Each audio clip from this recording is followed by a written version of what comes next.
ఒక్కొక్కసారి మనం ఏ తప్పు చెయ్యకపోయినా తప్పు చేసే వాళ్ళతో కలిసి తిరగడం వల్ల మనకు కూడా శిక్ష పడుతుంది.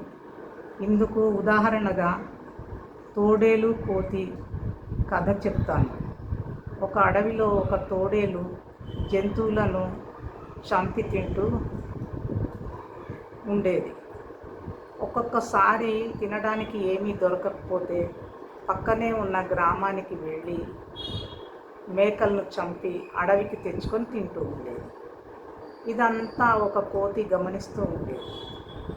ఒక రోజున తోడేలు కోతి దగ్గరకు వచ్చి, ఏయ్ కోతి, ఈరోజు నేను గ్రామానికి వెళ్తున్నాను, నాతోటి నువ్వు కూడా వస్తావా అని అడిగేసరికి వస్తానని చెప్పి కోతి తోడేలు వెంట బయలుదేరి.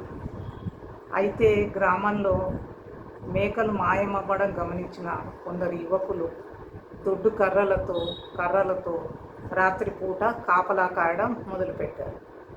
ఇవేమీ తెలియని తోడేలు గ్రామానికి రాగానే మేక మీద పడి చంపబోయి. రెడీగా ఉన్న యువకులు తోడేలుని దొడ్డు కర్రలతో బాధసాగారు. పక్కనే ఉన్న కోతిని కూడా కొట్టసాగారు. కోతి, నన్నెందుకు కొడుతున్నారు? మేకలను చంపేది తోడేలు, నేను కాదు అని చెప్తే, జిత్తులమారి తోడేలుకు సహాయం చేసినందుకు నీకు కూడా దెబ్బలు పడాల్సిందే అని కోతిని కూడా కొట్టసాగారు. కోతి కుయ్యో మొర్రో అని ఏడుస్తూ కొంచెం సేపటికి ఆ యువకులు తోడేలు వైపుకు తిరగగానే తప్పించుకొని అడవిలోకి పారిపోయింది.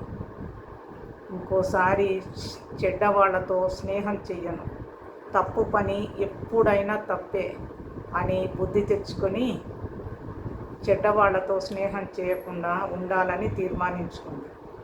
వీడియో నచ్చితే లైక్ చేయండి, షేర్ చేయండి, తప్పకుండా మా ఛానల్ని సబ్స్క్రైబ్ చేసుకోండి. Thanks for watching.